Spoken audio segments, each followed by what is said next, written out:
Je suis Richard Bedford Bennett, né en 1870 à Oppewalil, au Nouveau-Brunswick, dans une famille modeste.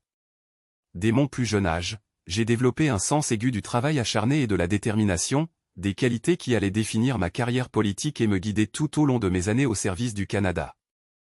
Après une carrière réussie en tant qu'avocat, j'ai rapidement gravi les échelons du Parti conservateur et, en 1930, je suis devenu Premier ministre du Canada à un moment où le pays était plongé dans la pire crise économique de son histoire, la Grande Dépression.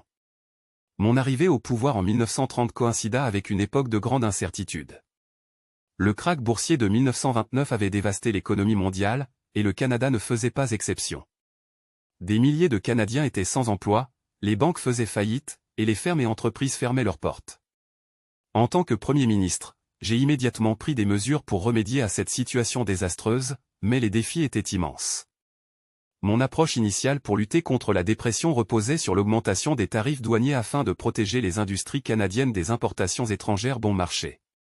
Je croyais fermement que renforcer l'économie nationale en favorisant la production domestique était la clé pour surmonter cette crise. Toutefois, cette politique ne produisit pas les résultats escomptés, et la situation économique du pays continua de se détériorer.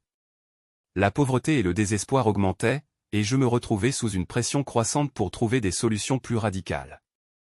Face aux critiques, j'ai lancé une série de réformes sociales et économiques, que j'ai appelées le New Deal, inspiré par les politiques de Franklin D. Roosevelt aux États-Unis. Ce plan prévoyait la création d'une assurance chômage, des salaires minimums, la réglementation des heures de travail et une protection pour les travailleurs. Ces réformes étaient une tentative pour redresser l'économie et offrir un soutien aux plus vulnérables. Cependant, elles furent souvent perçues comme étant arrivées trop tard et furent critiquées pour leur inefficacité.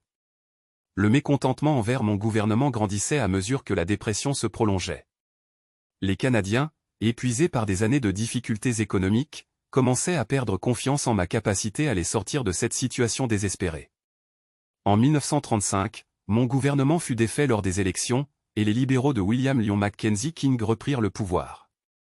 Après avoir quitté le poste de Premier ministre, je me suis retiré de la politique active. En 1939, j'ai déménagé en Angleterre, où je fus anobli en 1941 en tant que vicomte Bennett de Mickleham. Bien que mon mandat ait été marqué par les difficultés économiques et les critiques, j'ai toujours cherché à servir mon pays avec intégrité et dévouement. En rétrospective, mon passage au pouvoir est souvent vu à travers le prisme de la Grande Dépression. J'étais un Premier ministre déterminé à relever les défis, mais confronté à des forces économiques mondiales bien au-delà de mon contrôle.